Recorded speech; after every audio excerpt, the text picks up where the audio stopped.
This video is sponsored by Card Kingdom. You can pre-order Kaldheim there right now if you click on my referral link in the description below.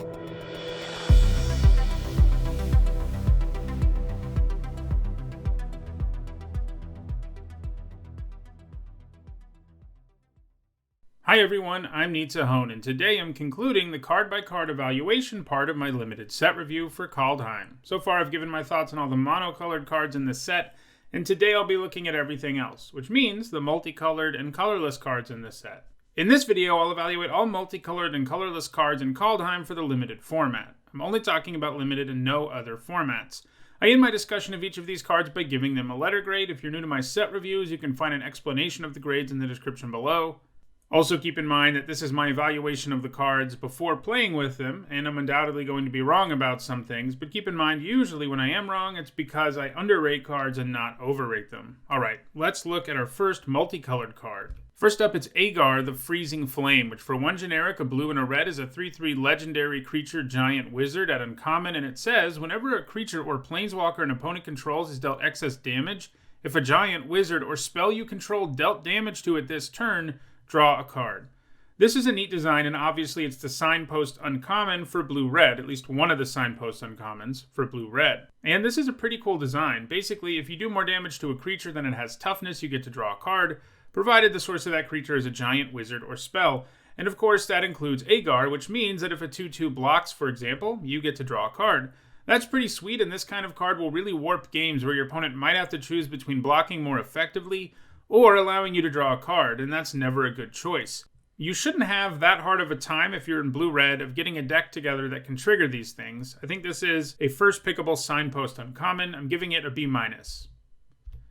Next up, it's Arnie Slays the Troll, which is 1 red and 1 green for an enchantment saga. Sagas are back in this set. We're going to see a bunch of them in this video. We haven't seen them all week. They're all multicolored in this set. So, Arnie Slays the Troll has a Chapter 1 that says target creature you control fights up to 1 target creature you don't control. It has a Chapter 2 that says add 1 red mana, put 2 +1/+1 counters on up to 1 target creature you control, and then it has a Chapter 3 that says you gain life equal to the greatest power among creatures you control.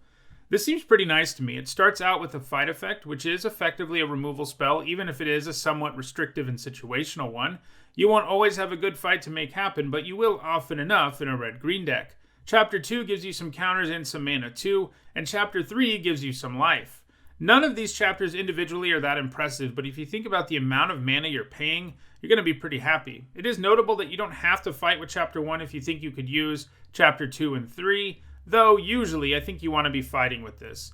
In the end, I think you can take this with a first pick and some weaker packs. I'm giving it a B-.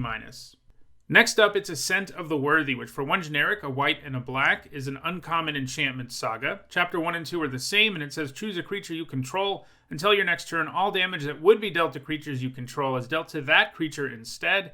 Then it has a Chapter 3 that says return target creature card from your graveyard to the battlefield with a flying counter on it. That creature is an angel warrior in addition to its other types.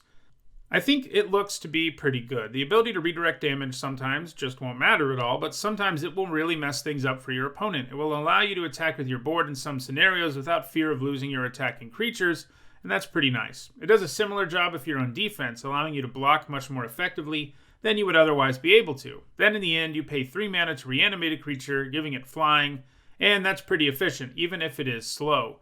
This is a weird card to be sure, and maybe I'm being swayed by how much I like the design. It's really flavorful and neat, I think. But I think you can first pick this in some weaker packs. I'm giving it a B-. Next up, it's Battle for Bredegard, which for one generic, a green and a white, is a rare saga enchantment. And Chapter 1 says create a 1/1 white human warrior creature token. Chapter 2 says create a 1/1 green elf warrior creature token. And Chapter 3 says choose any number of artifact tokens and or creature tokens you control with different names. For each of them, create a token that's a copy of it. This is a pretty powerful token payoff for the green-white deck, and it does kind of an okay job on its own. If this saga is just left alone, with your opponent not doing anything to hinder it and you not doing anything to make it do more, you end up paying 3 mana for 4 1/1 tokens, and that's not a bad deal. Obviously, making more than that happen with this is doable, especially because the green-white deck is very focused on tokens. It takes some setup to really take advantage of, but sometimes it will just make your board drastically expand. I think this is another saga you can first pick sometimes. I'm giving it a B-. Next up, it's Battle of Frost and Fire, which for 3 generic, a blue, and a red is a rare saga. Chapter 1 says Battle of Frost and Fire deals 4 damage to each non-giant creature and each planeswalker. And Chapter 3 says whenever you cast a spell with converted mana cost 5 or greater this turn, draw 2 cards and discard a card. This seems really good to me. Chances are good that if you're in blue-red, you've got a decent number of giants, so Chapter 1 will almost always hurt your opponent more than it hurts you. Chapter 2 doesn't have quite the impact on the board, but Scry 3 can really help you set up optimal draws, and that's especially useful because Chapter 3 lets you draw 2 cards and discard 1 if you play something that has a converted mana cost of 5 or greater, which is pretty likely after you Scry 3. I like that this saga has its big game-changing chapter as Chapter 1 instead of Chapter 3 like a lot of them. And yeah, sometimes your opponent will be a giant deck too and it won't be so good, but most of the time, this is going to be really great for the player who casts it. I do think it stops short of being a straight-up bomb, but having a board sweeper like this that you can make kind of one-sided, and one that gives you some additional value is pretty great. I'm giving it a B+. Next up, it's the Bears of Litiara, which for 1 generic, a blue and a green, is a rare enchantment saga. Chapter 1 says create a 2/2 blue shapeshifter creature token with changeling. Chapter 2 says any number of target shapeshifter creatures you control have base power and toughness 4/4. And Chapter 3 says choose up to 1 target creature or planeswalker. Each creature with power 4 or greater you control deals damage equal to its power to that permanent. This seems quite good, and it will normally give you a ton of value for only 3 mana. Even if your board is otherwise empty, this makes a 2/2 when you play it, then turns it into a 4/4 on the next turn, and then lets you do damage equal to that creature's power on the following turn. And yes, note, it doesn't just say until end of turn on Chapter 2, it will permanently change your creature's power and toughness, if they're a shapeshifter, to 4/4. And yeah, things can go wrong there, but most of the time you'll have a board with a few more shapeshifters around to really abuse this card. But the fact that this is pretty good even on its own certainly makes it attractive. You get a 4/4 token and removal in the end, all for only 3 mana. Sign me up, I'm giving this a B+. Next up, it's Binding the Old Gods, which for 2 generic, a black and a green, is an uncommon saga. Chapter 1 says destroy target non-land permanent and opponent controls. Chapter 2 says search your library for a forest card, put it onto the battlefield tapped, then shuffle your library. And Chapter 3 says creatures you control gain death touch until end of turn. So this is another really good saga. I would already sign up for a sorcery that was 4 mana to destroy a non-land permanent. More than sign up, I would take it with the first pick a decent chunk of the time, even if it was multicolored. But because this is a saga, it does some other stuff too. And while most of the power is in Chapter 1, Chapter 2 and 3 aren't nothing. Getting an extra land can help you ramp. You can also search up a snow land with it if that matters for you. And giving your whole board death touch can make your attacks a pretty big problem for your opponent. You definitely will take this with a first pick frequently, even if it is multicolored, giving it a B+. Next up, it's the Blood Sky Massacre, which for 1 generic, a red and a black, is an enchantment saga at rare. Chapter 1 creates a 2/3 red demon berserker creature token with menace. Chapter 2 says whenever a berserker attacks this turn, you draw a card and you lose 1 life. And Chapter 3 says add 1 red for each berserker you control until end of turn. You don't lose this mana as steps and phases end. This is quite good. Chapter 1 gives you a reasonably efficient creature, while Chapter 2 and 3 have tribal effects that will make that creature give you some nice extra value. Drawing a card off your attacking berserker on the second turn and then getting 1 red mana off of it is good, and while berserker isn't exactly the archetype for black-red, just because there are not enough payoffs for that to really be the case, the color pair does have a whole lot of berserkers, so this is normally going to do some more impressive things than simply get value out of the 1 berserker token it makes. This will do a ton of work for only 3 mana. I think you can first pick this, giving it a B. Next up, it's Essica, God of the Tree, which costs 1 generic and 2 green mana for a 1/4 legendary god at Mythic Rare. It has Vigilance. It can tap to add 1 mana of any color, and it says other legendary creatures you control have Vigilance and tap add 1 mana of any color. Like all the gods in this set, Essica is a double-faced modal card, and that's why this is in the multicolored video, because the other side of it is not mono-green. With these double-faced modal cards, you choose one side or the other, and that's the card you cast. They don't transform into one side or another. They stay one way forever unless you bounce it to your hand one way or another. And the other side here is the Prismatic Bridge, which costs 1 white, 1 blue, 1 black, 1 red, and 1 green mana for a legendary enchantment, and it says at the beginning of your upkeep, reveal cards from the top of your library until you reveal a creature or planeswalker card, put that card onto the battlefield, and the rest on the bottom of your library in a random order. So, most of the time in Limited, Essica will mostly just be Essica. The Prismatic Bridge side is obviously crazy strong, and a fun reference and flavorful one to the Bifrost Bridge, but actually casting it is unlikely. The good news is, Essica is super good without having the other side. A 3-mana 1/4 with Vigilance that taps for mana of any color, and lets your other legendary creatures have Vigilance and the ability to tap for mana is a pretty good deal, especially because it seems like most decks in this format will have 3 or so legendary creatures, since there are more than the normal amount of them around. I think this is a great source of fixing and ramp, and it has nice defensive stats.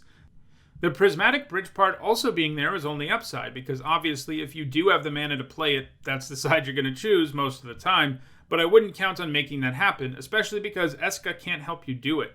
I do think you can first pick this in some weaker packs. I'm giving it a B-, and yeah, obviously, if it turns out you can cast Prismatic Bridge way more easily than I'm thinking, this is a straight-up bomb, but I'll believe it when I see it.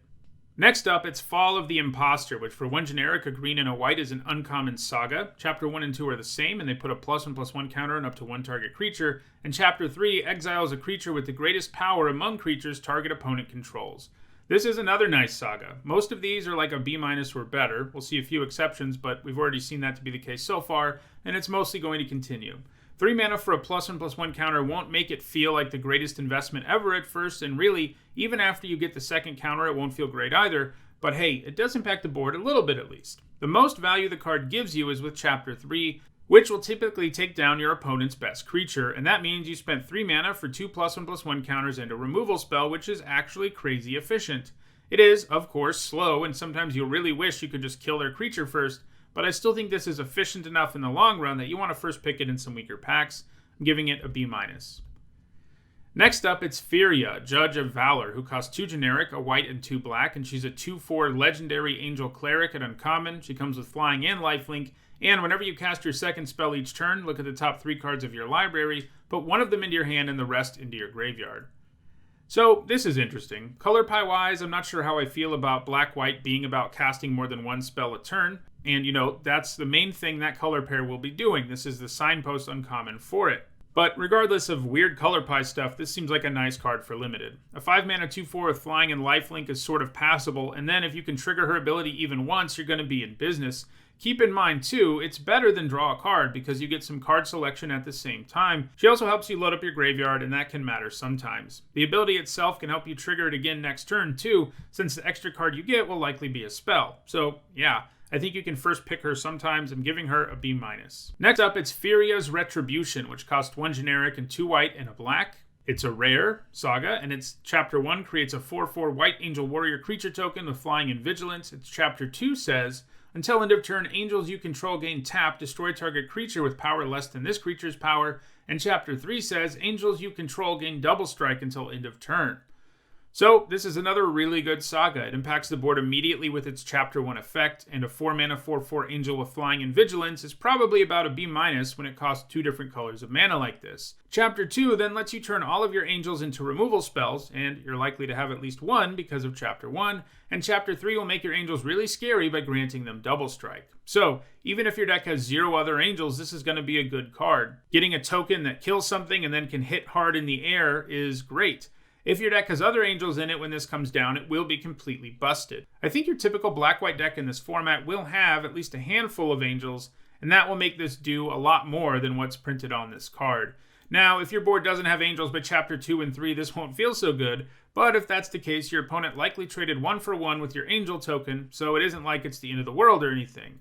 In the end, I think this sneaks into the lower range of bomb status. The angel token you make is virtually a must-kill, and again, if you have other angels around, the game is probably over for your opponent, giving this an A-. Next up, it's Forging the Tyrite Sword, which for 1 generic, a red and a white is an uncommon saga. Its Chapter 1 and 2 are the same, they both create a treasure token, and Chapter 3 says, search your library for a card named Felidar, God of Battle, or an equipment card, reveal it, put it into your hand, and then shuffle your library. So, this is probably worth playing, provided you have at least a couple of equipment. It provides some decent fixing and ramp, and if you're in red-white, there's a good chance that Chapter 3 will basically draw you a card. Normally, it's going to be equipment and not Felidar, but that's okay. This set has plenty of decent equipment around. Still, this does feel significantly weaker than most of the other uncommon sagas. It really doesn't do enough to take especially early. I think it's really just a solid playable, giving it a C. Next up, it's Herald, King of Skemfar, who for 1 generic, a black and a green, is a 3/2 elf warrior at uncommon. He's also legendary, he's got menace, and when he enters the battlefield, you look at the top 5 cards of your library. You may reveal an elf, warrior, or Tyvar card from among them and put it into your hand. Put the rest on the bottom of your library in a random order. So this will typically amount to being a 3-mana 3/2 with Menace that draws you a card, and I'm definitely interested in that. If you're black-green, that means you're in the elf color pair, and you almost always have something to hit in your top 5, and that's without even talking about how it can hit warriors, too. This seems like a really nice signpost uncommon for black-green, one that is good enough to take with a first pick sometimes. I'm giving it a B-. Next up, it's Herald Unites the Elves, which for 2 generic, a black and a green, is a rare saga. Chapter 1 says mill 3 cards. You may put an elf or Tyvar card from your graveyard onto the battlefield. Chapter 2 says put a +1/+1 counter on each elf you control. And Chapter 3 says whenever an elf you control attacks this turn, target creature an opponent controls gets -1/-1 until end of turn. So I don't think this needs a build-around grade because your typical black-green deck in this format will be able to utilize this fairly effectively. Each chapter on this card does something to affect the board, and that's really nice. Chapter 1 will probably let you reanimate an elf. Chapter 2 will at least put a counter on that elf, and probably on others too. And then Chapter 3 can make an elf attack into a removal spell. I am down for all of those things. Obviously, it can be sort of a risky first pick because if you're not black-green in the end, you won't play this. It won't even be worth it as a splash. But I think the ceiling on this is high enough that it's going to be worth that risk a lot of the time, giving it a B. Next up, it's Emmersterm Predator, which for 2 generic, a black and a red, is a 3/3 vampire dragon at rare. It has flying. When it becomes tapped, you can exile up to 1 target card from a graveyard and put a +1/+1 counter on Emmersterm. And you can sacrifice another creature to give it indestructible until end of turn, and then you tap it. This seems really good. It starts out as a 4-mana 3/3 flyer, which is already pretty good, and it will become larger and larger as the game goes on, while also potentially hating a bit on an opposing graveyard. The thing that really puts him over the top is his ability to become indestructible. That will make it very difficult to kill, and that's something you want to be saying about an efficient creature who will just keep growing. Note, by the way, that the tap here is not part of the cost. I've seen people make that mistake before. In this case, it's only part of the effect. So if you attack with this, you can still make it indestructible. The tap part matters more if you're trying to block, but I think most of the time you're going to be rumbling with this thing anyway. I think this does enough to get into bomb territory pretty easily. I mean, it's a huge flyer that gets bigger, that is very difficult to kill, and that's a very easy first pick and one of the biggest bombs in the set. I'm giving it an A. Next up, it's Invasion of the Giants, which costs 1 blue and 1 red, and it's an uncommon saga. It has a Chapter 1 where you scry 2. Chapter 2 lets you draw a card, and then you reveal a giant card from your hand. When you do, Invasion of the Giants deals 2 damage to target opponent or planeswalker. And Chapter 3 says the next giant spell you cast this turn costs 2 less to cast. So this other blue-red signpost uncommon is obviously all about giants, unsurprisingly. This saga is really cheap, and I generally think it will give you more than 2 mana's worth of value. Scry 2 helps you set up both Chapter 2 and 3 since both of them pay you off for having a giant around. Sometimes this will just amount to Scry 2 and draw a card, but even that isn't too bad for the investment. Next up, it's Jorn, God of Winter, who costs 2 generic and a green for a 3/3 legendary snow creature god at rare, and when it attacks, you untap each snow permanent you control. And this is another double-faced modal card that's a god. This is why this one wasn't on the mono green video, because the other side of it is multicolored. And in this case, the other side is Kaldheim the Rime Staff, which costs 1 generic, a blue, and a black for a legendary snow artifact at rare, and you can tap it and play target snow permanent card from your graveyard this turn. If you do, it enters the battlefield tapped. This seems really nice to me. On the god side, you have at worst a 3-mana 3/3 that untaps itself when it attacks, which, you know, isn't amazing or anything, but would probably be a C+ or so. But it has way more upside than that, as it untaps all snow permanents. This could get especially nice in a world where you have several snow lands or other snow creatures attacking, since it will give them pseudo-vigilance. So yeah, the god side is a very good snow payoff, and so is the artifact side. Being able to play snow permanents from your graveyard is nice, even if they do come into play tapped. The fact that Kaldheim just taps for this effect is nice, since it means that all of your mana will be available for you to cast a snow permanent from your graveyard. And by the way, since it says play, this means you can get snow lands too, though that isn't the ideal way to use the card. So by having 2 sides with completely different colors, you do have a card that is optimal in a Sultai deck, since having both options would be nice, but it will also be a good card in either a green deck or a Dimir deck, provided you have enough snow stuff going on. The Rime Staff is a complete nothing if you don't get there on snow permanents, while Jorn has a reasonable floor. One kind of nice thing about this is it means you can take it early, and you're pretty likely to play it since you're likely to end up in some combination of colors that lets you at least cast one side. Anyway, I think the total package here is a card you take with a first pick most of the time. I'm giving it a B. Next up, it's Carrus, Doom Scourge, which costs 2 generic, a red, and a black for a 4/3 Demon Berserker legendary at uncommon. When it enters the battlefield until your next turn, creatures your opponents control attack each combat if able, and attack a player other than you if able. And whenever an attacking creature dies, each opponent loses 1 life and you gain 1 life.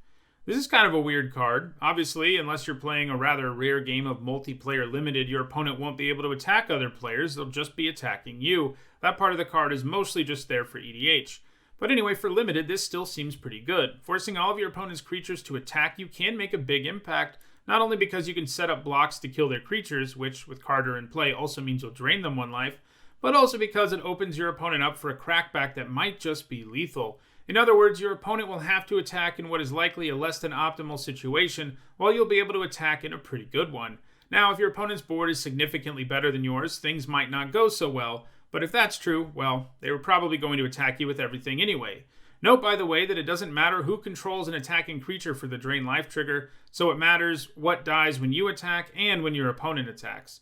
I think this signpost in common is good enough that you can first pick it in some weaker packs, giving it a B-. Next up, it's Carrus Vicious Return, which for 2 generic, a red, and a black is an uncommon saga. Chapter 1 says you may sacrifice a creature. When you do, Carrus Vicious Return deals 3 damage to any target. Chapter 2 says each player discards a card. And Chapter 3 says return target creature card from your graveyard to the battlefield, put a +1/+1 counter on it, it gains haste until your next turn. This card strikes me as very similar to the Eldest Reborn, and that's good company to keep because the Eldest Reborn is one of the best uncommons we've seen in a limited format in the recent past. Now, the first 2 chapters on this are symmetrical, unlike on the Eldest Reborn, and the last chapter only lets you get something out of your graveyard, but I think that's okay. This comes down and lets you give up a creature to do 3 to something, and while that won't always be worth doing, I think it will be worthwhile more often than it isn't. I mean, if that's all this card did, it wouldn't be very good, but since it's a saga with more chapters to go, it isn't a bad way to kick things off. Giving up a weak creature to kill an opposing X3 is just fine. Chapter 2 makes both players discard, which is fine, especially because you know that you get Chapter 3, which will allow you to reanimate something, and you're likely to have something to reanimate between Chapter 1 and 2, and that creature comes back with a counter and gains haste, which is no joke.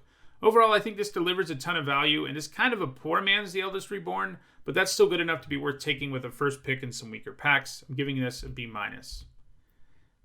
Next up, it's Kaeya The Inexorable, which costs 3 generic, a white, and a black for a legendary planeswalker Kaeya at Mythic Rare. It has 5 loyalty. Her +1 says put a ghost form counter on up to 1 target non-token creature.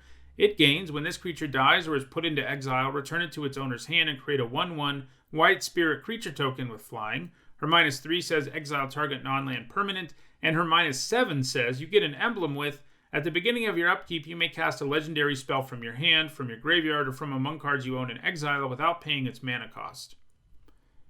This Kaeya is really good. It's a general rule of thumb that if you have a planeswalker that can protect itself and act as removal, it's going to be amazing and limited, and Kaeya does both of those things. Now, her +1 does require you to have a creature in play for it to work, but it makes life for your opponent pretty difficult. Sure, maybe they can kill what gets the counter, but then you get the card back, and you also get a 1/1 to protect Kaeya. So she may need something in play already for that ability to really work, but she makes it very likely that something will be able to protect her thanks to that token.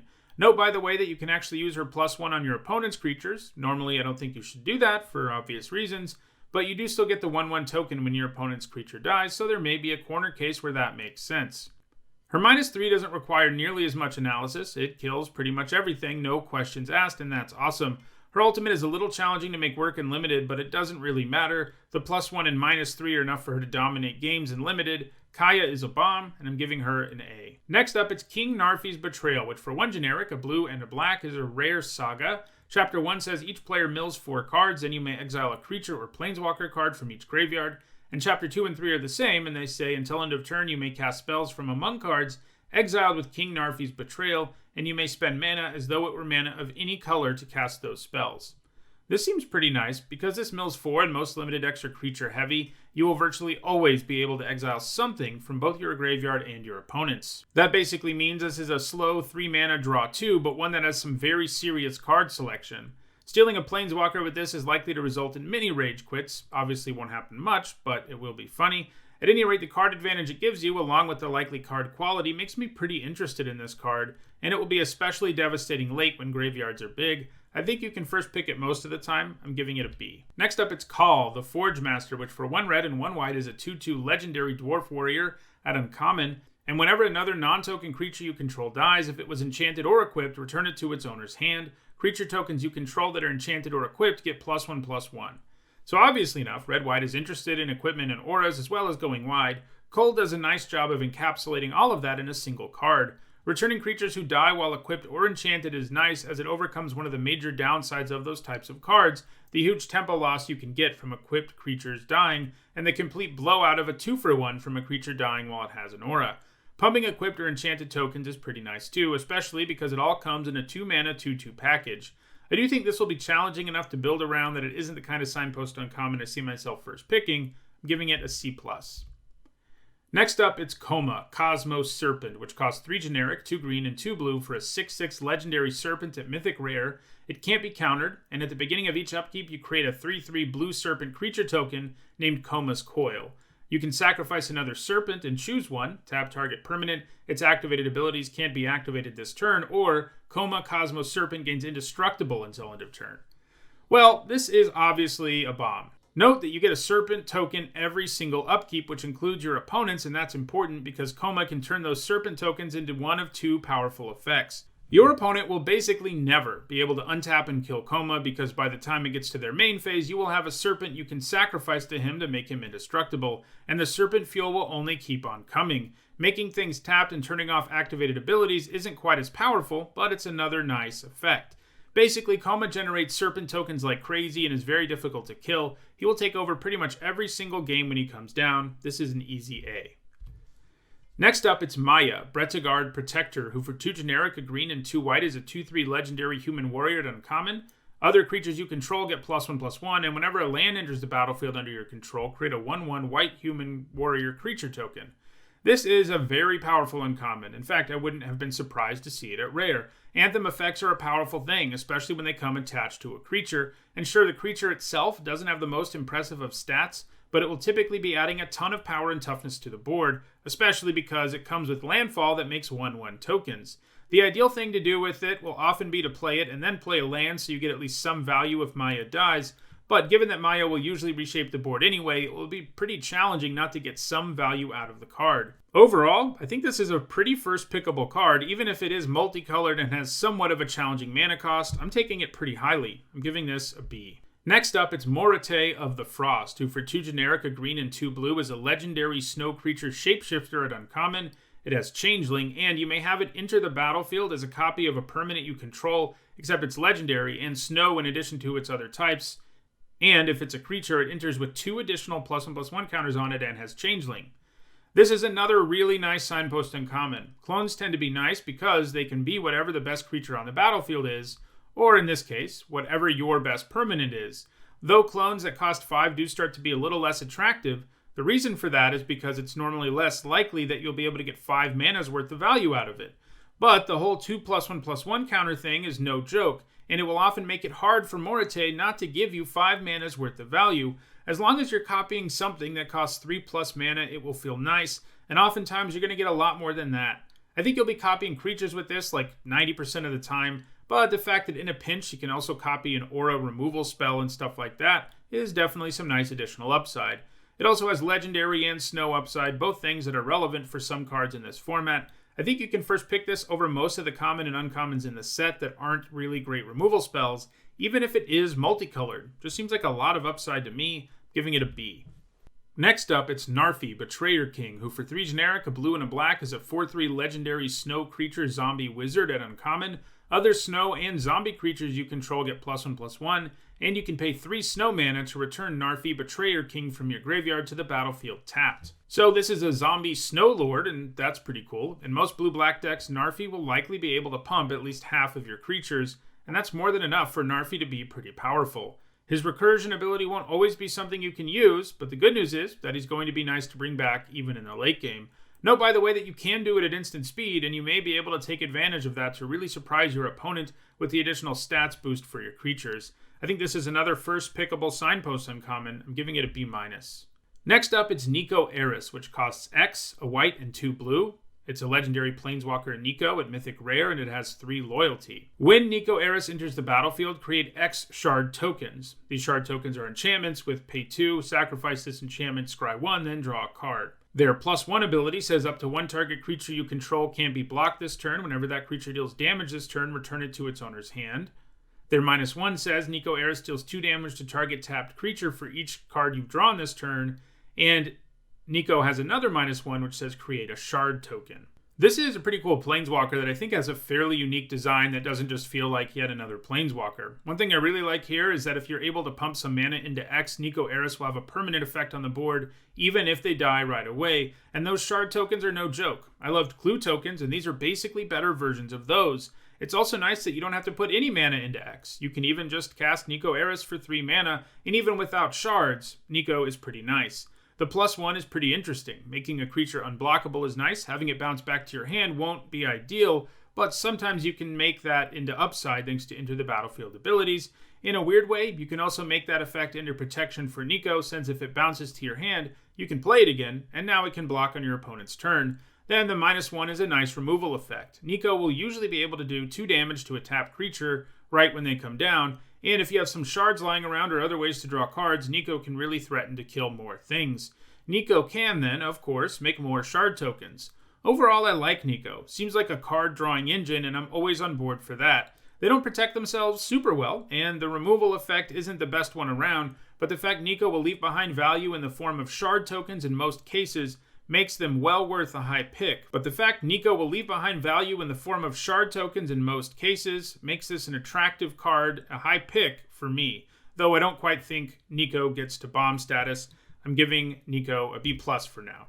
Next up, it's Nico Defies Destiny, which for 1 generic, a white and a blue, is an uncommon saga. Chapter 1 says you gain 2 life for each foretold card you own in exile. Chapter 2 says add a white and a blue mana, spend this mana only to foretell cards or cast spells that have foretell, and Chapter 3 says return target card with foretell from your graveyard to your hand. One thing that bothers me a little bit about this is it doesn't really add to your board in any way. Sure, gaining some life will help you stay alive, but I don't think you'll typically be gaining more than 2 or 4 life with Chapter 1. Chapter 2 will likely help you cast something or foretell something. Note that, weirdly enough, you can cast a spell without using foretell because the card just has to have foretell. So that could come up if you end up top decking a card that you really want to cast or something like that. Then Chapter 3 ideally returns the card you cast with Chapter 2, or a better card if you have one in your graveyard. So yeah, no real change to the board, but this gives you some decent value. It's slow, like all sagas are, but I still think it's pretty solid, though I'm not sure I want to be first picking it in this format. I'm giving it a C+. Next up, it's the Raven's Warning, which for 1 generic, a white and a blue, is a rare saga. Chapter 1 creates a 1/1 blue bird creature token with flying, and you gain 2 life. Chapter 2 says whenever 1 or more creatures you control with flying deal combat damage to a player, look at that player's hand and draw a card. And Chapter 3 says you may put a card you own from outside the game on top of your library. This seems neat. 3 mana for a 1/1 flyer that gains you 2 life isn't going to feel super amazing as your initial effect, but at least it adds to the board right away, and at least the 2 life you gain can offset some of the downside of how slow this saga is. Provided you have some flyers, like, the bird that you just got, Chapter 2 is likely to draw you a card. Chapter 3 then gives you a pretty interesting wish effect. These are normally not super amazing in Limited, but being able to take sideboard cards because you have Raven's Warning, and knowing you can bring them in sometimes isn't terrible upside. Now, I don't think this is crazy good or anything. I mean, generally it replaces itself. You get a 1/1 flyer, and maybe you get some card selection, and that's not bad for 3 mana, but it does take a while. So even though I think the design on this card is cool and everything, it's probably not more than a C. Next up, it's Rolf, Realm Eater, which for 1 generic, a black, and a green is a 3/3 legendary wolf at rare. Whenever a permanent an opponent controls is put into a graveyard from the battlefield, you put a +1/+1 counter on Rolf, Realm Eater. And at the beginning of your upkeep, if Rolf has 1 or more +1/+1 counters on it, you may remove all of them. If you do, exile each other non-land permanent with converted mana cost less than or equal to the number of counters removed this way. So, a 3 mana 3/3 that gets a +1/+1 counter every time an opposing permanent goes to the graveyard is a good card. Sure, sometimes it'll just get killed before gaining in size at all, but it is a creature that gets more imposing throughout the game, and it does a good job on the vanilla test anyway. Rolf adds to that the ability to remove all of its counters during your upkeep to exile all other non-land permanents with a converted mana cost less than or equal to the number of counters, and that can be really powerful. The real question is how easy will that be to set up in an ideal way. How often will it hurt you more than it helps? The good news about that second question is you get to decide when you do it. So if it hurts you more, don't do it. So generally, it will be punishing your opponent more than it punishes you. How easy it is to set up is another matter. It seems likely players will do their best to avoid Rolf getting the necessary counters to mess things up. But if they're doing that, that means that they aren't blocking and things like that as much as normal. So this card is kind of hard to evaluate because it's kind of strange. But because it has such a good baseline and the ability to really wreck the board, I'm inclined to say that this is a bomb, at least in the lower range of being a bomb. I'm giving it an A-. Next up is Showdown of the Scald, which for 2 generic, a red and a white, is a rare saga. Chapter 1 says exile the top 4 cards of your library. Until the end of your next turn, you may play those cards. Chapter 2 and 3 say whenever you cast a spell this turn, put a +1/+1 counter on target creature you control. Well, this is yet another really good saga. Sure, you do have to pay 4 for it to do very little that first turn, at least in the early and mid game, but on subsequent turns, the card advantage and +1/+1 counters this things give you is amazing. Note, by the way, that you can play lands off of the Showdown, although the lands aren't spells, so they don't trigger the ability in the second and third chapter of the Showdown. In the later part of the game, this will grant you more immediate card advantage, which is nice. There will definitely be times where this is too slow to save you, or maybe you don't have enough of a board presence to take advantage of those counters, but most of the time this will really shift a game in your favor, especially if you're allowed to untap after you play it. I'm giving it a B. Next up, it's Fela, Ice Shaper, who for 1 generic, a red and a green, is a 2/4 legendary snow creature troll warrior at uncommon. You can pay 3 generic mana and tap it to create a colorless snow artifact token named Icy Manalith with tap, add 1 mana of any color. And you can pay 6 generic, a red and a green, to look at the top 4 cards of your library, and you can cast a spell from among them without paying its mana cost. Put the rest on the bottom of your library in a random order. So the signpost uncommon for red-green makes it very clear you're interested in both snow and ramping. Svella comes with reasonable stats for the cost, and the ability to make snow artifacts that provide fixing and ramp is no joke. Remember, there's lots of cards in this set that count the number of snow permanents you have, and Svella can just make them. The super late game ability to choose a card from the top 4 cards of your library to cast is nice additional upside, but I said super late game for a reason. 8 mana is a lot, though obviously Svella's Icy Manalith can help you with that, as can other ramp spells. It is definitely an amazing late game mana sink. I'm a little skeptical this is the kind of signpost uncommon that you take super early. While fixing is great and all, it may not be powerful enough to warrant a high pick, though obviously you're always playing this in red-green, giving it a C+. Next up, it's the 3 Seasons, which for a green and a blue is an uncommon saga. Chapter 1 says mill 3 cards. Chapter 2 says return up to 2 target snow permanent cards from your graveyard to your hand. And Chapter 3 says choose 3 cards in each graveyard. Their owners shuffle those cards into their libraries. This is a reasonable snow payoff. 2 mana to get 2 snow permanents back is actually a nice deal, and obviously Chapter 1 sets it up for you. Chapter 3 is an interesting one, since it's symmetrical, and if your opponent has some scary things in their graveyard, it might get a little frustrating, but I think the upside here is worth it, if you have enough snow cards in your deck anyway. I do think this probably isn't much better than a C+ because of the setup and potential downsides. Next up, it's the Trickster God's Heist, which for 2 generic, a blue and a black, is an uncommon saga. Chapter 1 says you may exchange control of 2 target creatures. Chapter 2 says you may exchange control of 2 target non-basic non-creature permanents that share a card type. And Chapter 3 says target player loses 3 life and you gain 3 life. This is a fun and flavorful card. Cards that do just what the first chapter of this does are often solid. I mean, it isn't nearly as good as a straight-up mind control effect, but trading your worst creature for your opponent's best creature tends to be pretty nice. Now, there will also be times where it isn't impactful, and that definitely matters. Chapter 2 seems like it will be a little bit harder to make work. Basically, you're left with exchanging artifacts or enchantments in limited, and things won't line up that often to make that work. Then Chapter 3 gives you some nice additional value by draining 3 life from your opponent. So it's certainly a little situational, and you may only get value out of the first and third chapter, but I think the whole package makes this a pretty good card, and one you can take with a first pick in some weaker packs. I'm giving it a B-. Next up, it's Valky, God of Lies, who for 1 generic and a black is a 2/1 legendary god at Mythic Rare. When it enters the battlefield, each opponent reveals their hand. For each opponent, exile a creature card they reveal this way until Valky leaves the battlefield. And you can pay X generic mana and choose a creature card exiled with Valky with converted mana cost X, and Valky becomes a copy of that card. This is yet another double-faced modal god, but this one isn't an artifact on the other side, it's actually a planeswalker. And on that other side, it's Tybalt, Cosmic Imposter, who for 5 generic, a black and a red, is a mythic rare legendary planeswalker Tybalt that starts at 5 loyalty.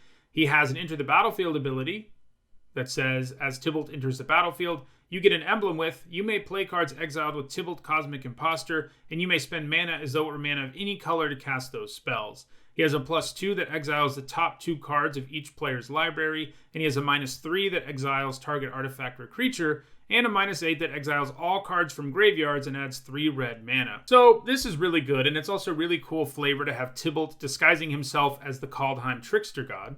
Anyway, on the creature side, you have a very good creature. One that makes your opponent exile a creature card of your choice from their hand would already be pretty good as far as disruption goes, especially since Valky has decent stats. But it doesn't stop there. Oh no, Valky can also become a copy of the creatures that are exiled, which is neat. Sure, they get their card back if they ever kill Valky, but I've played with enough disruptive creatures like this over the years to know that even if they get their card back, you will have disrupted them enough for it to be well worth it.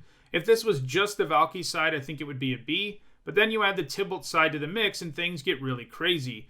You get a 7 mana Planeswalker who can exile artifacts, creatures, and cards from the top of libraries, and you can steal all the stuff you exile too.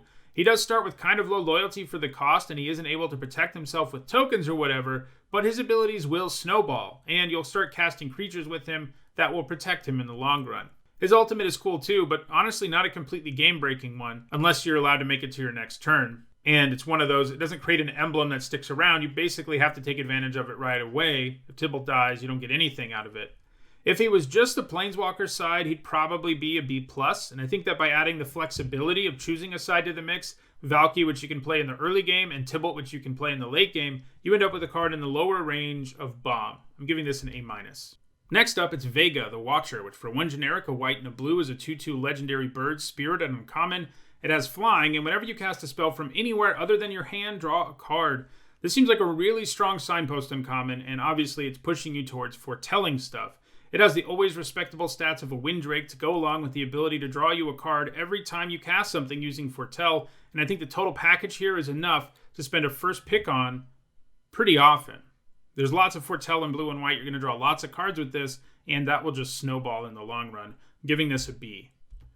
Next up, it's Waking the Trolls, which for 4 generic, a red, and a green is a rare saga. Chapter 1 says destroy target land. Chapter 2 says put target land card from a graveyard onto the battlefield under your control. And Chapter 3 says choose target opponent. If they control fewer lands than you, create a number of 4/4 green troll warrior creature tokens with trample equal to the difference.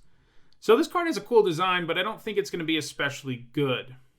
It costs a whole lot of mana to do very little over the first 2 turns it's out. Destroying a land on turn 6 will rarely be very impactful for your opponent, and the same is true about getting a land back out of the graveyard. And you know, the idea is to steal your opponent's land that you destroyed during Chapter 1. And yes, this format has snow lands and some pretty good uncommon utility lands, but I still don't think this is worth it. Chapter 3 is where things could get interesting. A 4/4 troll with trample is no joke, and you get one based on how many more lands you control than your opponent. And theoretically, chapters 1 and 2 will have made it so that you're going to come out ahead there. So how many trolls do you need to get from this to feel worth it? I would say at least 2. And even then, it might not be enough since the card is so slow. 3 is probably where you feel pretty good about your decision. But the thing that is annoying is that there isn't even a guarantee you get 1. Sure, chances are good you get some, especially because red-green is a color pair that wants you to ramp.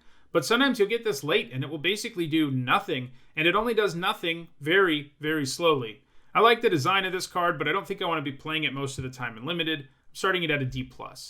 Alright, now let's move to artifacts. Our first artifact is Bloodline Pretender, which costs 3 generic mana for a 2/2 artifact creature shapeshifter at uncommon. It has Changeling. When it enters the battlefield, you choose a creature type. And whenever another creature of the chosen type enters the battlefield under your control, you put a +1/+1 counter on Bloodline Pretender. So normally a 3 mana 2/2 isn't good. However, if you're in a tribal deck, the Pretender is going to be able to grow enough to be well worth playing, especially because it also will benefit from any tribal payoffs you have since it's a changeling. I think that means this will slot into a good chunk of decks in this format, making it a pretty nice uncommon. Keep in mind, even if you're not in like a heavy tribal deck, you can play the Bloodline Pretender on turn 3, name the creature type of whatever you're going to play on turn 4, and that's not a bad fail case. It will become a 3/3. For now, I don't think you want to take it with the first pick, but if this format's tribalness ends up being even more extreme than I'm thinking, maybe it could move up to a B-, but for now, I have it at a C+. Next up, it's Colossal Plow, which for 2 generic mana is an artifact vehicle. It's a 6/3 uncommon, and whenever it attacks, you add 3 white mana to your mana pool, and you gain 3 life. and until end of turn, you don't lose mana as steps and phases end, specifically the mana it produces, and it has Crew 6. This is a pretty funny card to combo with the Ox we saw earlier in the week, and flavorful too. However, I think in most decks this is not going to be worth it. Crew 6 is a ton, and getting some mana and life back when it attacks isn't going to do enough to overcome that shortfall. Plus, it's just a 6/3, so it's probably just going to die. If I have like 4 of the Oxen, I might be on board with this, but other than that, I don't think you can play this. It's just too clunky and too difficult to crew. I'm giving it an F. Next up, it's Cosmo's Elixir, which for 4 generic mana is a rare artifact, and it says at the beginning of your end step, draw a card if your life total is greater than your starting life total. Otherwise, you gain 2 life. So, life gain isn't a big enough theme in this set for this to be great, but how good is it in this set? Well, paying 4 mana for a card that doesn't do anything immediately is pretty rough, but the fact that it gains you life throughout the game isn't the worst thing ever, especially because if you are a control deck and the board is stalled out and you're trying to find a way to win, this probably will eventually get you over 20 life and start drawing you extra cards. But there's going to be plenty of times where this just isn't fast enough to play, and it will be a liability more than anything. But I do think that this has enough potential in controlling decks that it's not a card that you feel bad about playing in those decks, but I still am not super convinced that it's going to really excel in this format, but I'm going to start it at a C. Next up, it's Funeral Longboat, which for 2 generic mana is an artifact vehicle at common. It's a 3/3, it has Vigilance, and it has Crew 1. This is solid. Crew 1 is just so easy to do, and this is just going to feel like a 2 mana 3/3 with Vigilance some of the time. And the fact it's so easy to crew and has Vigilance means your opponent also has to take it into account while attacking you. I'm giving this a C. It does really bother me flavor-wise that this is just like some boat, when there are all kinds of interesting designs it could have done for a Funeral Longboat, but anyway, on to the next card. Next up, it's Gold Vein Pick, which for 2 generic mana is an artifact equipment at uncommon. The equipped creature gets +1/+1, and when it deals combat damage to a player, you create a treasure token, and it has equip for 1 generic mana. This doesn't seem that good to me. 2 mana to play and 1 to equip for this is a card we've seen a few times, and it generally doesn't make the cut for me. Adding the treasure side of things is cute, but I would have to be really interested in treasure and or equipment to want to play this. Most of the time I won't. I'm giving it a D+. Next up, it's Maskwood Nexus, which for 4 generic mana is a rare artifact, and it says creatures you control are every creature type. The same is true for creature spells you control and creature cards you own that aren't on the battlefield, and you can pay 3 generic mana and tap it to create a 2/2 blue shapeshifter creature token with Changeling. This is a really interesting card. If we're just looking at this as a creature token generator, it isn't especially good. That first token costs you a total of 7 mana, and that's ugly even for a Changeling. It just isn't that great at making tokens, though it isn't a bad mana sink in the late game. How good this is, I think, will really come down to how game-changing the first part of the card is. If your deck is loaded up with tribal synergies and playing this suddenly makes a massive difference for your board, then yeah, you'll be interested in this. My feeling though is that most of the time when you play this, it won't have much of an immediate impact. Most decks will be tribal already, so it isn't likely there will be a huge change to the board, and there actually aren't that many tribal payoffs in this set anyway, outside of like giants and elves. It will happen for you some, to be sure, just not on a scale where I think I want to be playing this all the time. Like I said though, I do think this is a difficult one to evaluate, and if it turns out that first part is better than I think, it could certainly be better. For now, I think it's just a C. Next up, it's Pyre of Heroes, which costs 2 generic mana, and it's a rare artifact. You can pay 2 mana and tap it, and sacrifice a creature to search your library for a creature card that shares a creature type with the sacrifice creature, and has converted mana cost equal to 1, plus that creature's converted mana cost. Put that card onto the battlefield, then shuffle your library. Activate this ability only anytime you could cast a sorcery. So, yeah, that's back-to-back really difficult artifacts to evaluate. This is like a very specific version of Birthing Pod, and it's a little hard to really figure out how good it'll be in Limited. Sacrificing a creature that has become irrelevant or shut down by an opposing aura, or one that has a death trigger, seems pretty attractive, and most of the time this will let you upgrade a creature, but it doesn't seem like the advantage it grants you will normally be that impressive. You generally won't have the time or mana to use it in the early game, so the late game is when you really start doing something with it, and you could do worse than putting some mana into this every turn, but it doesn't even feel like the kind of advantage it gives you is the type that lets you take over a game or anything. This is another hard one to evaluate, as I've already said, but I'm going to start this one at a C. Next up, it's Raider's Carve, which for 3 generic mana is an artifact vehicle at common. It's a 4/4. When it attacks, you look at the top card of your library, and if it's a land, you put it onto the battlefield tapped, and it has Crew 3. This is a decent vehicle. I mean, Crew 3 is kind of a lot for a 4/4 vehicle, but the fact that it will effectively ramp and draw you a card like 40% of the time does help make that look a little less ugly. If you can get to land off the top with this even once, you're going to feel alright. That said, it isn't exactly efficient, and I don't think it's much more than a C. Next up, it's Raven Wings, which for 2 generic mana is an artifact equipment at common. Equipped creature gets +1/+0, has flying, and is a bird in addition to its other types, and it has equip for 2 colorless mana. This seems okay-ish. 2 to play and 2 to equip is a bit steep, but giving +1/+0 and flying to something is kind of a big deal. Sending your big guys into the air is particularly appealing. This set also has some equipment payoffs, and I think that means you'll play this often enough for it to be a C-. Next up, it's Replicating Ring, which for 3 generic mana is an uncommon snow artifact, and it can tap for 1 mana of any color. And it says at the beginning of your upkeep, put a night counter on Replicating Ring. Then if it has 8 or more night counters on it, remove all of them and create 8 colorless snow artifact tokens named Replicated Ring. With tap, add 1 mana of any color. This is a cool design for a mana rock and a neat top-down design of Odin's Ring, though I get the impression that it probably is intended more for Commander than Limited. That said, it isn't useless in Limited. Just being a 3-mana mana rock that adds snow mana of any color means that you'll be playing this sometimes in decks that either need fixing or snow permanence or snow mana, and if you do manage to make this thing replicate, it will make your cards that care about snow permanence and or mana pretty nice. I don't think it's an especially high pick, but I think you'll play it often enough in this format that it is at least a decent playable. It does have the downside of being a 3-mana card that doesn't add to your board in a super meaningful way, which is sometimes a problem. I'm giving it a C-. Next up, it's Runed Crown, which for 3 generic mana is an uncommon artifact equipment. When it enters the battlefield, you may search your library, hand, and or graveyard for a rune card and put it into the battlefield attached to Runed Crown. If you search your library this way, shuffle it. Equipped creature gets +1/+1, and it has an equip cost of 2.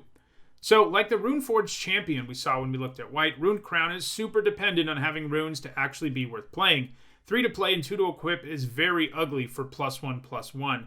However, if you do have a couple of runes in your deck and this searches you up one, you're going to be pretty happy with this card. Remember, all the runes draw you a card, so that will be happening, and you will also upgrade the crown so that it now grants some additional bonus. As a result of this dependence on runes, I think we have to give this card a build-around grade.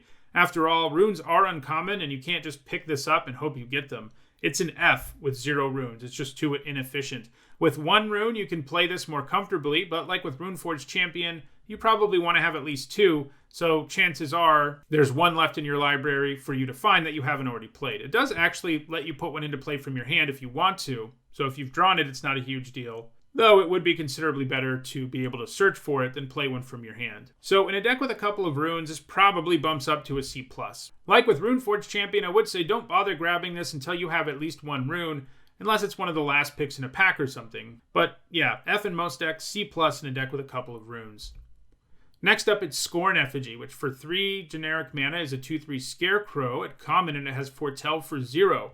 So keep in mind, with Foretell, you have to wait at least a turn before you cast it from exile, so you can't just play this as a straight-up 2-mana 2/3.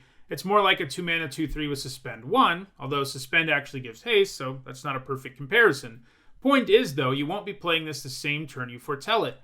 Overall, this doesn't seem amazing. It's mostly a vanilla creature. It's efficient if you look at mana alone, but sometimes you're just going to have to play this because you need the blocker. This card will be pretty nice, though, in the black-white deck, which is all about casting 2 spells a turn, and it's also nice in the Foretell deck. I think all of that makes this a solid C.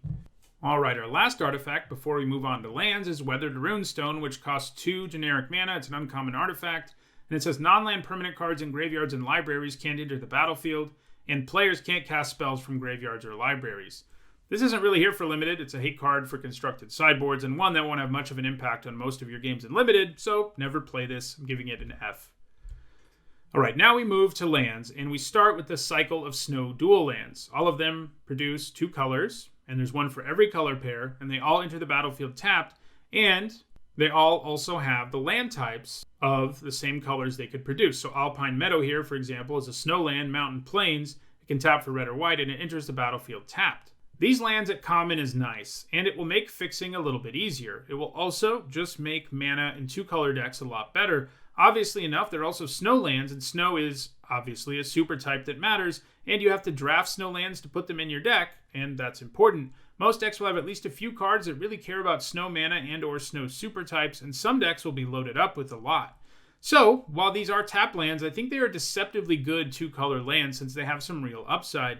So where does one take these? Well, if you're in the color pair and or interested in splashing something that helps you cast and or you're interested in snow mana or the snow super type, I think you can value these above average filler in the set, and that means I'm giving these a C+. I think in most decks these are going to be better, by the way, than the rare new pathway lands, just because of how this set shakes out with all the snow stuff.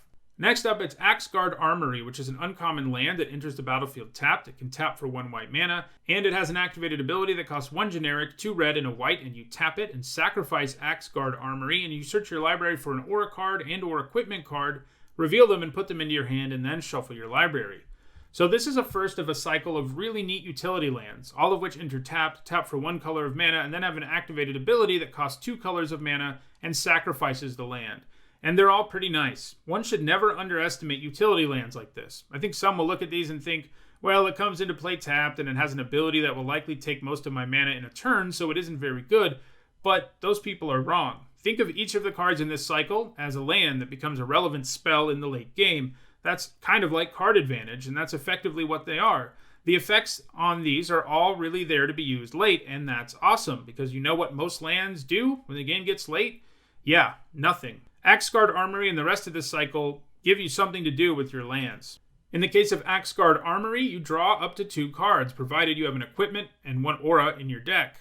And that's pretty real. Imagine having this around late when you're in top deck mode. Getting 2 real cards out of this will often be enough to help break a stalemate, and that's the kind of thing these lands can do. I will talk about all of these cards individually because they are different, but all of them are C+ or better, meaning you should be taking them over average filler type cards, or cards that get a C or below in these videos. I also think they should be valued a little more highly than the snow dual lands in most decks. I think Essica God Armory is a C+. So let's look at the double-face modal pathway lands in this set. We have the blue-green one you see here. There's also a black-green one, a red-green one, and a blue-white one. These provide great fixing since they give you a choice of which side to play, and they come into play untapped, which is nice. Like I said a moment ago, though, while the fixing they provide is good, I do think fixing plus snow is going to be better than these are. And some of the utility lands with dual colored activated abilities should also be taken over these, as we'll see. Still, I don't think it's by a lot. I'm giving these a C+.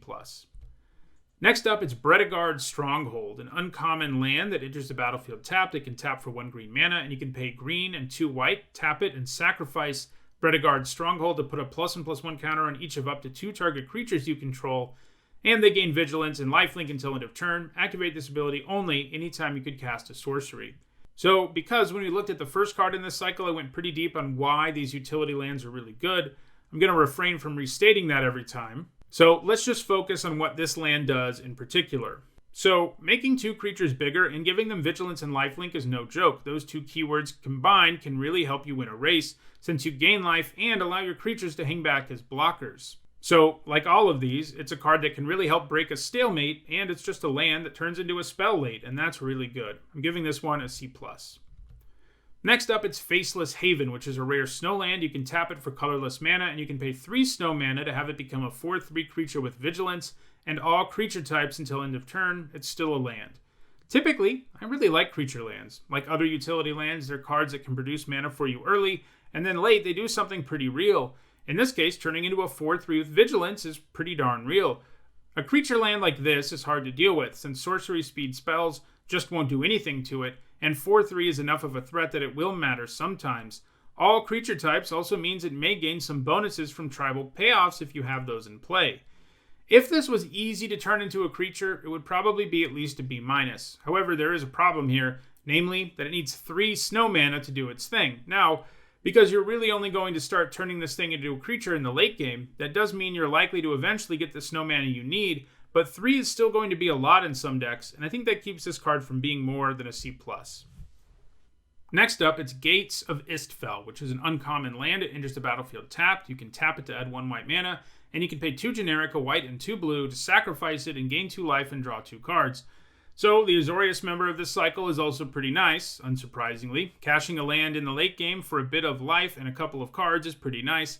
Anytime we've seen a land that draws you cards late, it does pretty well. this is another C+ land, which means you'll be taking it over a whole lot of non-land cards in this set. Next up, it's Notvold Slumber Mound, which is an uncommon land that enters the battlefield tapped. You tap it to add 1 red mana, and you can pay 3 generic, a red and 2 green, to sacrifice the Slumber Mound, destroy target land, and create a 4/4 green Troll Warrior creature token with trample.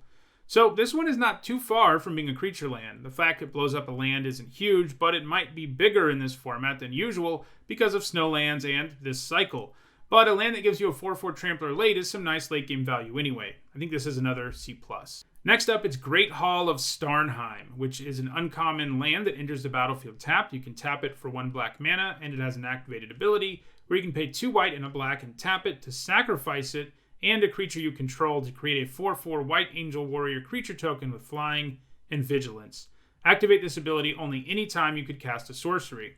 This one can be activated pretty early, but I don't really think it should be most of the time. You'll want this just to be a land in the early game and use the other ability in the later part of the game. Because you have to give up a creature for it, you will often just be upgrading a creature or sacrificing one that has been negated by an aura or something. But if you have some tokens around or creatures with death triggers, it will feel pretty good, and I think it will be often enough that one of those things is going on your board in the later part of the game, which means this is just another really nice utility land that does something good really late, giving it a C+.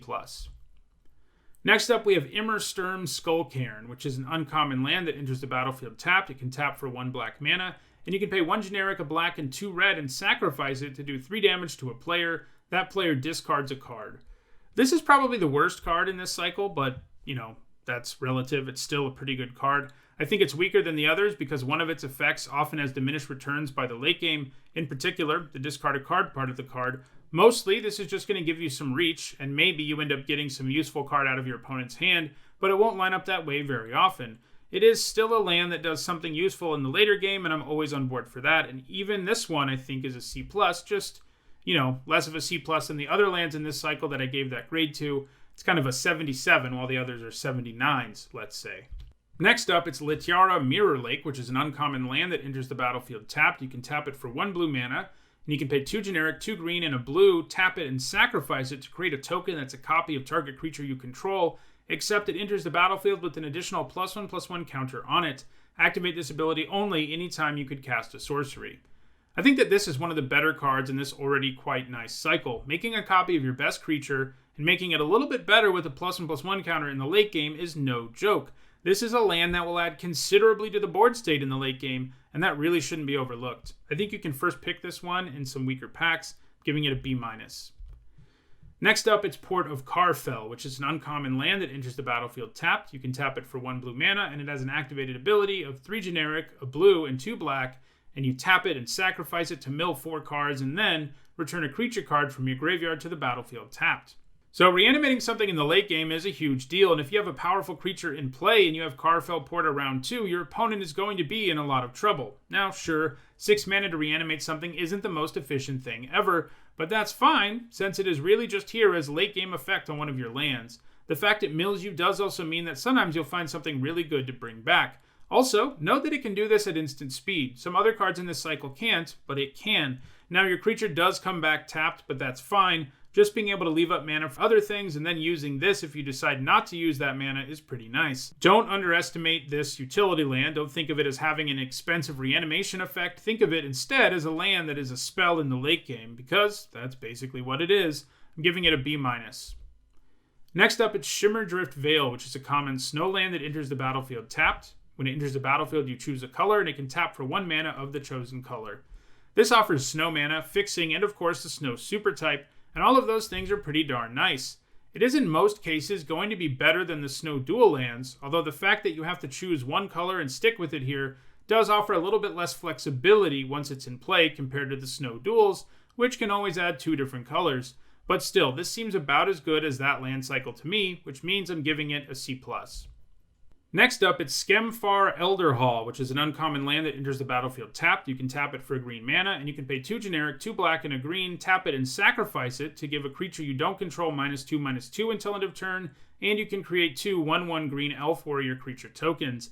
Activate this ability only anytime you could cast a sorcery.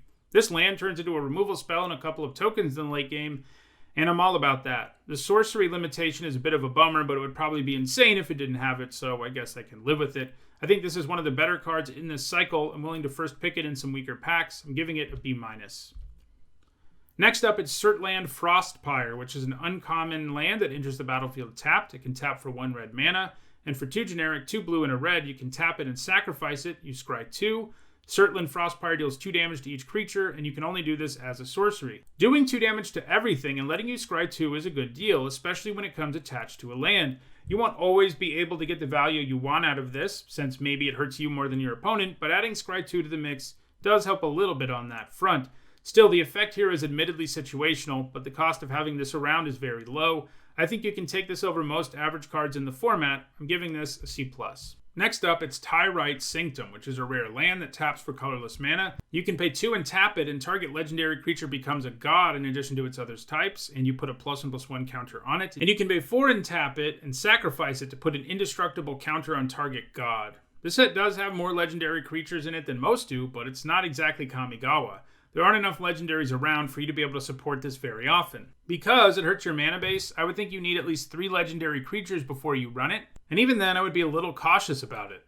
It is worth noting that you can at least use the indestructible counterpart on changelings, but because legendary is a super type, changelings won't all be legendary, so the +1/+1 counter side of things won't do anything for them. I think this is a card that you typically won't play, and it's an F, but I think it deserves a build around, because sometimes you'll find yourself able to play this and make use of it, and if you can, a land that spits out +1/+1 counters and can potentially grant indestructibility isn't too bad. Let's say if you have 3+ legends and a few changelings, it's a C, while it's an F everywhere else.